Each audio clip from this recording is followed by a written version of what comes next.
ثلاثة ديال الصحاب اللي تعرفوا على بعضياتهم غير في الحبس قدروا يهربوا من واحد من أكفس الحباسات اللي كاينه في ميريكان، لدرجة أن الأغلبية في ذاك الحبس مجدود غير على القتل. في الحبس ديال ولاية إنديانا كاين واحد مسجون الاسم ديالو مارك، كان كيدوز العقوبة الحبسية ديالو كأي مسجون. واحد النهار مارك جاتو رسالة من عند الأم ديالو وكتقول ليه باللي راه الأب ديالك مريض بزاف واحتمال ديال أنه غيعيش 50%. هنا مارك غيبدا يفكر مزيان باش يهرب من الحبس، حيت بالنسبة ليه في ديك اللحظة كان باغي غير يشوف الأب ديالو واي حاجه غادا تجي من بعد ما كتهموش. في نفس الليله اللي جات فيه الرساله لمارك جا عنده واحد المسجون اخر الاسم ديالو لانس.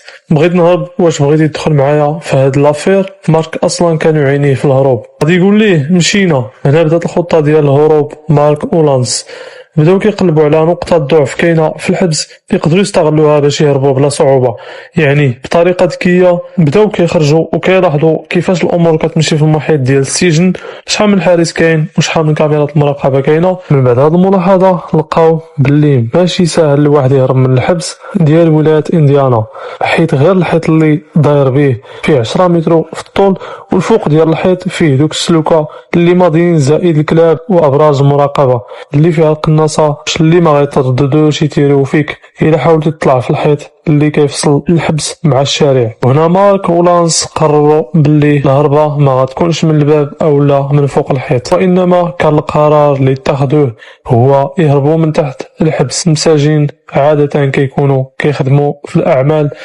وحيت كاينين انفاق مرة كيخدم فيهم مارك ولانس كيديروا اصلاحات، ولكن كان تيكون معهم واحد الحارس ديما لاصقهم على الظل ديالهم، مستحيل يبعد منهم ولا بدقيقة واحدة. كانت في دوك الانفاق واحد التقبة اللي ديجا هربوا منها شي مساجين قبل، وباش ما يعاودش يهرب منها شي حد دوروا عليها واحد الحديد ديال الفولاذ صعيب تقطع، لدرجة ان الحراس يقولوا باللي مستحيل اي واحد كان يهرب من هاد نفس البلاصة. ولكن مارك ولانس كانش عندهم شي حل من غير ديك الضربة. بالنهار ما يمكنش ليهم يديروا هاد الهربة، حيت بالنهار كتكون الحركة بزاف، وبالليل كيكونوا في لي شومبر ديالهم. بقاو كيفكروا كيفاش غاديين يوصلوا من لي شومبر ديالهم للانفاق اللي تحت الحبس. وبما ان مارك ولانس عندهم تجربه في الاصلاحات اللي كدار مره في الحبس، عارفين الابواب اللي كيدوزوا الانفاق، باش يدوزوا من هذه المرحله غيخصهم ساروت يفتحوا واحد الباب كان قريب من الشومبر فاش كاينين السوات. عند من كاينين عند داك الحارس اللي كيكون تابعهم فين ما مشاو.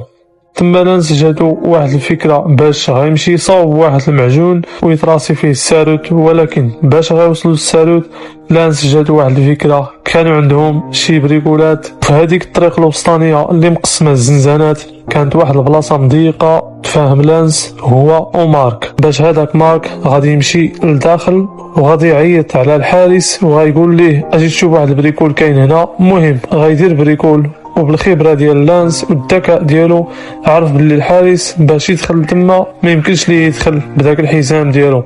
هذاك الحزام هو اللي فيه الماتيريال ديالو لعبوها على الله، وداك الشيء اللي كان الحارس قبل ما يدخل لديك البلاصه مضيقه كان لعب قدام انه يحيد داك الحزام عادي يدخل. وتما لانس زرب على الساروت، حطهم على داك المعجون اللي صايب، ودبروا على شمعه وقطروها على الطراسيه ديال الساروت. ملي شفات ديك الساروت اللي صاوبوها بالشمع حطوها فوق واحد الحديده ورسموا الشكل ديال الساروت، وبقاو كيقطعوا ديك الساروت اللي رسموها بالحديد. وبالفعل خرجت النسخه تبقى الاصل، وبقى لهم غير يجربوا هاد الساروت في الباب. وهاد الباب كان منفصل مع واحد البيرو ديال واحد الحارس. وشنو خاصهم الليله هي هاد الحارس، وهنا قرروا يدخلوا معاهم الطرف الثالث. الشخص الاسم ديالو تشارلي سميث، حتى هو داخل على القتيله. تجمعوا غير هما القتال حدا خوه. تشارلي معروف في الحبس بالضحك والتعاويد، حتى ولا كيبقى يشد الجماعه مع الحراس ديال السجن. وهنا في واحد الليله مشى تشارلي عند الحارس اللي في البيرو وغيبقى يلاهي فيه بالهضره. وفي هذه اللحظه لانس جرب الساروت في الباب،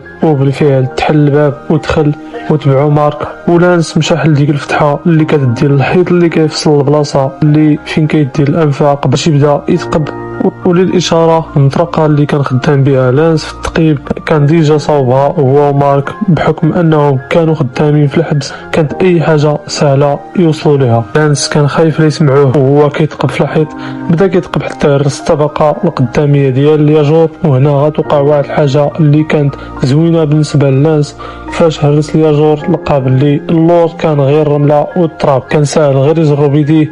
بقى لانس ومارك كل واحد نوبتو في الحفير وشار الكيداهي الحارس باش ما يشوفهمش ملي كيحلوا الباب ويدخلوا. بقاو كيحفروا حتى خرجوا في الجهه ديال الانفاق، بقى لهم غير يقطعوا ديك الحديده اللي دار بها الفولاذ ويتمشاو كيلومترات في القادوس ويوصلوا للشارع. معروف في اي حبس كيكون دائما بالليل الحساب واش كلشي في بلاصتو. وكان مارك فاش كيمشي لانس نوبتو في الحفير صنع ليه مارك واحد المونيكا كيحطها في فراشو على اساس هو غير ناعس ومغطي، وهاد الفكره كتعاود. وباش يحفروا الحيط اللي كيدي الانفاق دا ليهم سيمانه ديال الحفير، وقبل ما يوصلوا لذاك القادوس اللي كيدي للحريه كان لابد يدوزوا على 3 ديال الابواب.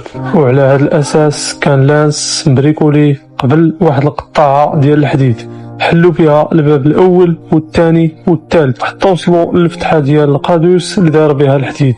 بقاو كيحاولوا يقطعوها حتى تهرست لهم ديك القطاعه اللي بريكولها لانس، والامل الوحيد في ديك اللحظه ضاع. وبقى الحل هو يجيبوا القطاعه ديال الفولاذ اللي في الحبس وهي كاينه غير في الورشه اللي كيخدموا فيها، وباش تاخذها خاصك الموافقه ديال داك الحارس اللي تيكون معاهم في الورشه.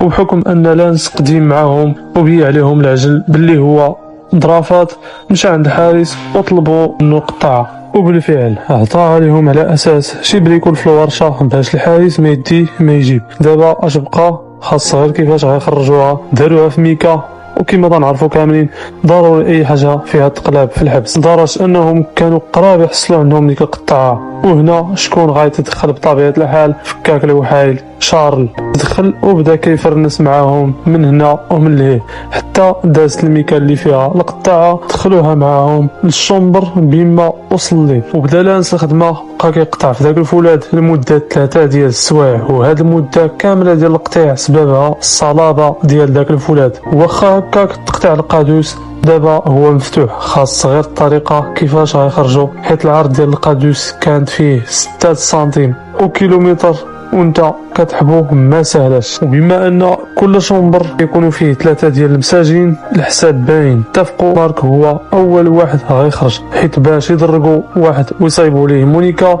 ويدوزوها على الحراس سهله، اما 3 بتبقى القضيه مفروشه. فاتفقوا مع مارك غادي يخرج هو الاول، وملي غادي يخرج غادي يعيط لهم في شي تليفون في الحبس باش يقول لهم راه خرج، وغادي يتبعوه هما بجوج الليله الثانيه، وغادي يتلاقاو مع مارك شي كازينو، وغادي يكونوا موجدين شي طوموبيل باش غادي يهربوا منها كاملين. وداك الشيء اللي كان هرب مارك وجا الصباح وكيتسنى لانس وتشارلي. المكالمه ديال مارك تعطل، وهنا دخلهم الشك كما وحل في القادوس ومات. شنو غادي يطرى الى عرفوا المنشار عند لاز؟ داز عليهم واحد الخلعه خياليه. حتى شارلي غادي يجي عند لاز وغايقول ليه مارك راه عيط في التليفون وهو دابا راه برا الحبس. هنا لانس غادي يفرح واخا هما باقيين وسط الحبس، ولكن عارفين باللي هاد الليله غاديين يهربوا من الحبس. وفي الليل داروا نفس العمليه اللي دار مارك، خرج لانس هو الاول وبدل حوايجو حيت كان جاي معاه حوايج دارهم في ميكا، ودار شويه ديال الريحه وتبعوا شارلي ومشاو لذاك الكازينو اللي كانوا دايرين فيه مع مارك، وبقاو كيتسناو. زائد ستريس راهم هاربين من الحبس، ومن بعد عرفوا باللي مارك خوا بهم، خرجوا من ذاك الكازينو وهما محطمين. والاختيار اللي بقى لهم هو يمشيو على رجليهم.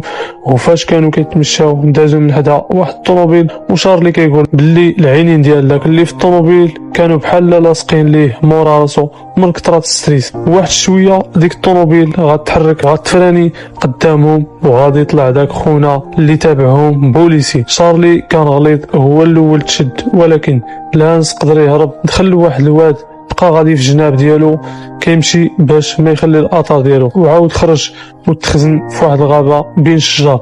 وشويه بانوا ليه البوليس كيقلبوا وهو يجمد بلاصتو، لدرجه ان واحد البوليسي صباطو جا حدا البلاصه اللي كان مخبي فيها لانس بين الشجر، وكان خاص غير يحضر البوليسي راسو غيشوف لانس، ومن الزهر لانس البوليسي ما حضرش عينيه للارض. من بعد لانس مشى للدار باش يشوف الاب ديالو، واخا كان عارف باللي البوليس ملي غيقلبوا عليه اول حاجه غيسبقوها هي الدار. المهم شاف الاب ديالو والام حتى هي، ودخل دوش بالماء السخون. واحد الراس كيقول ليه هرب، البوليس جايين. وبالفعل شي حد كان شافو فاش دخل الدار وبلغ به البوليس. وهاد القضيه كاينه بزاف في ميريكان، فاش كيكون شي حد هارب من الحبس كيدوزو تصاوبوا في الاخبار وكيطلبوا من اي